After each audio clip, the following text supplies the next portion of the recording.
안녕하십니까, 김진호 소장입니다. 오늘 여러분들과 같이 말씀드릴 주제는 과연 우리가 대입을 위해서 수학을 어떻게 공부해야 될까 합니다. 이거 중학교 수학에 대한 거하고 고등학교 수학 같이 한번 말씀을 드리도록 하겠습니다.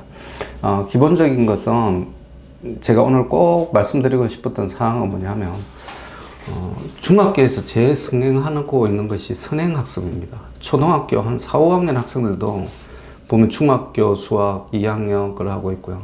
그 다음에 초6, 중1 되면 벌써 고등학교 수학을 하고 있습니다. 근데 이게 제가 이제 목동에 있어서 그렇지만 강남은 더 심한 걸로 제가 알고 있습니다. 그리고 다른 지역에서도 목동이나 강남 쪽에서 하도 이렇게 선행학습을 하다 보니 우리 애들도 이렇게 해야 되지 않을까라는 막연한 두려움을 갖고 계시는 것 같아요. 그래서 그런 거에 대해서 이제 말씀들을 많이 물어보셔서 제가 오늘 특별히 이 부분에 대해서 좀 말씀을 드려야 되지 않을까 이런 생각을 해서 이 자리를 마련하게 되었습니다. 제가 몸담고 있는 것은 사설 학원입니다. 학원이라는 것은 이윤 추구를 하는 것이죠. 근데 제가 이제 옆에서 보고 지켜보고 있으면 어떤 측면에서는 같은 학원에 있는 종사하는 사람 입장에서는 제가 다른 학원에 대해서 말씀드리기는 좀 힘든 부분은 있습니다. 그러나 이 부분만은 제가 말씀드리고 싶은 게요. 영재고, 그 다음에 과학고 가는 학생과 그 다음에 전국권 자사고나 일반고 가는 학생은 길이 틀리다. 제가 그걸 말씀드리고 싶어요.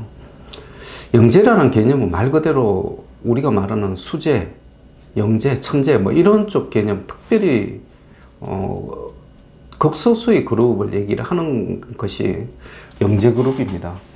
영재 그룹으로 따지자면 1에서 4%까지 심한 경우에는 20%까지도 영재 그룹으로 보는 그런 설이 있는데요.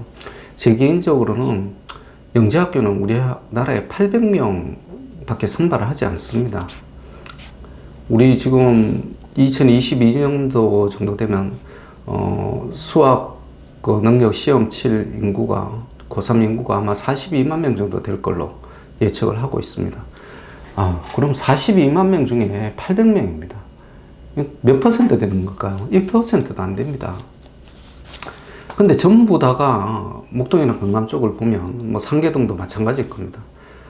선행을 2년을 해야 돼, 3년을 해야 돼, KMO를 해야 돼. 전부 다 거기에 매달려 있어요.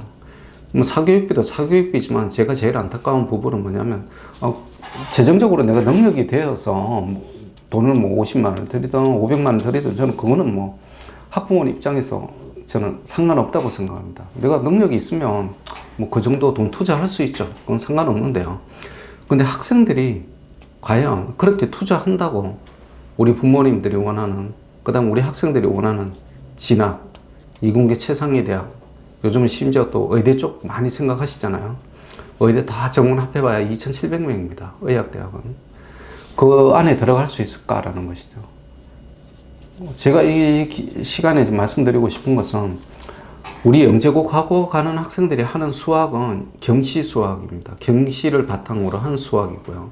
그 다음에 우리 일반고나 그 다음에 정권 자사고 이쪽을 통해서 이공계열이나 그 다음 의학계열 가고 싶어하는 학생들은 필요한 수학이 학교에서 원하는 내신 수학, 그 다음에 수능을 잘 봐야 되는 수능 수학 쪽입니다.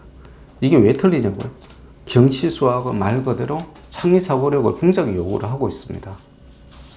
그래서 창의사고력이라는 말 자체가 어떤 거냐면 정성적인 평가가 굉장히 강한 쪽입니다. 그러다 보니 이런 쪽에 문제가 나오는 영재고나 과학고 쪽은 그걸 판별해야 되니만 그 문제의 성격이 우리가 일반적으로 단답형이나 그런 쪽하고 약간 틀리고 조금 더 심화적으로 내려가게 되어 있습니다. 근데 수능은 42만 명의 학생들이 대부분 시험을 봅니다. 수학의 가형을 보든 나형을 보든 어떤 식으로 이제 수학 시험을 봐요. 그래서 거기서 이 학생들 중에서 선별하는 과정을 하다 보니까 서술형, 영재고나 과고에서 하는 입학시험처럼 그런 식의 심층 면접이나 그 다음에 필기시험도 심층 쪽에 들어가서 못합니다. 자, 그래서 경시 수학의 범위와 우리가 말하는 수능 수학의 범위는 완전히 틀리다는 걸 말씀드리고 싶어요. 근데 지금 학생들이 하는 것은 중학교 2학년만 되면 이쪽 목동에서는 보니까 강남도 마찬가지고요. K모 수학 하더라고요. 그리고 3학년 1학기 되면 기백 다 끝냅니다. 근데 그걸 또 그냥 끝내는 것도 아니에요. 시도 경시대 기출문제 다 풀고 나서 KMO 하고 나서 다시 또 우리가 말하는 실력점수 훌륭한 책들이 있습니다. 뭐 그런 쪽에 심화수학 몇 번씩 또 봐요. 그래도 뭐 영재고를 가네 못 가네 막 그러고 있습니다.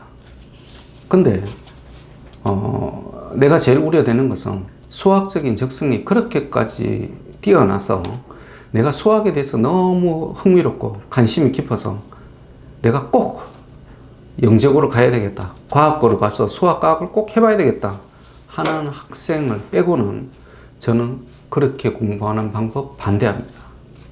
그렇게 할 필요가 없어요. 저도 뭐 수학적 적성이 좋지 않습니다만 그래서 인문사회계를 갔는데요. 수학적 적성이 좋지 않은 학생들의 특징이 뭐냐면 범위가 넓어지면 넓어질수록 공부하는 게 힘들어요. 제가 지금 중1입니다. 예를 들어서 중1인데 지금 선행을 중3까지 나오고 고등학교 1학년 수학 상하를 하고 있는 거예요. 그럼 지금 현재하고 여기까지 보면 3년을 내가 더 공부를 하는 것입니다. 안 그래도 내가 수학이 좀 힘든데 이거 3년치를 공부를 해야 되는 거예요. 1학년인데 지금 고등학교 1학년 걸 하고 있는 겁니다. 3년 선행하는 거거든요. 근데 그게 내 머릿속에 다 남아있을까라는 겁니다. 내가 공부하기도 싫고 좋아하는 과목도 아닌데 그 머릿속에 남아있으려면 얼마나 무진 노력을 해야 되겠어요. 만약 수학 공부를 하루에 뭐 대여섯 시간씩 딴 거 하나도 안 하고 계속 그것만 한다면 상관이 없을 거예요. 근데 수능이 아니면 고등학교 내신이 수학만 잘 보면 내신이 나오나요? 예전에 가던 특기자 전형 이제 거의 다 사라지고 있습니다. 그 다음 특기자 전형 쪽은 거의 과거 영재고의 뭐 독점입니다. 일반고 학생들이 들어갈 틈이 없어요. 왜 틈이 없을까요? 그 학생들은 수학과학적으로 굉장히 뛰어나거든요. 그러니까 수학과학 특기자 적성으로 갈 수 있습니다. 근데 그 학생들이 수능으로 잘 가나요? 거의 못 갑니다. 수능은 수학과학만 보는 게 아닙니다. 국어도 봐야 되고요. 영어도 봐야 돼요. 그러다 보니까 그 학생들 입장에서는 자기가 잘하는 쪽의 영역인 수학과학을 특기로 하는 특기자 전형으로 가는 게 훨씬 유리하고 그게 맞는 길입니다. 근데 내가 일반고를 갔다, 전국권 자사고를 갔다는 것은 그만큼 수학과학에 대한 열정보다는 다른 쪽에 더 재미가 있다는 거예요. 예를 들면 의학 쪽에 재미가 있다든지 생명공학 쪽에 재미가 있다든지 뭐 IT 쪽에 재미가 있다든지 뭐 기계공학의 특정 분야, 소프트웨어 어떤 분야. 근데 그걸 하려다 보니까 영어도 재밌고 국어도 재밌고 이런 학생들이 많아요. 근데 그게 꼭 영재고 각오하는 학생만큼 내가 꼭 수학과학을 해야 된다는 걸 의미하지 않습니다.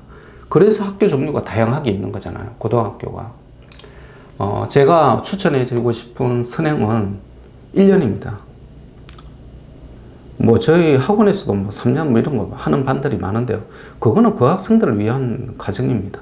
과거 영재고로 가고 싶어하고 수학과학을 진짜 하고 싶어하는 학생들을 위한 것은 선행은 저는 얼마든지 해도 상관이 없다고 생각해요. 근데 그렇지 않은 학생은 개념을 세우는 개념 수학, 이게 실용적인 것입니다. 그래서 고등학교 1학년 되면 이제 3월에 첫 학력고사 그 학평을 보잖아요. 모의고사를 보게 되는데 서울시 교육청 주제로. 그러면 올해 3월만 해도 뭐 난이도로 따져서 한 96%가 틀렸다 이런 문제는 없습니다. 또 3문제밖에 서술형이 없어요. 88점 정도가 1등급인데 그러면 우리가 1등급 들어가면 12점 마이너스를 해도 1등급 들어간다는 얘기입니다. 학부님, 그 다음에 이제 이 유튜브를 혹시나 시청하고 있을지 모르는 우리 학생분들 너무 수학에 스트레스 많이 받지 않기를 바랍니다. 1년 딱 선행 정해놓고요. 아니면 뭐 자기가 능력이 되면 1년 반도 좋겠지만 그렇지 않으면 1년 정도 한도 내에서 내가 지금 배우고 있는 현행 과정에 개념을 철저히 학습하고 들어가는 것을 권합니다. 전국권 자사고 중에 수학 형태의 면접을 보는 학교가 있습니다. 대표적인 학교가 민사고고요. 상성고, 그 다음 현대청문고도 그런 쪽에 면접을 보고 있습니다. 이 세 개 학교가 상성고, 청문고는 특히나 의학 계열적으로 진학률이 강한 학교인데요. 이 학교들의 특징이 고등학교 수학 안 나온다는 겁니다. 절대 없어요.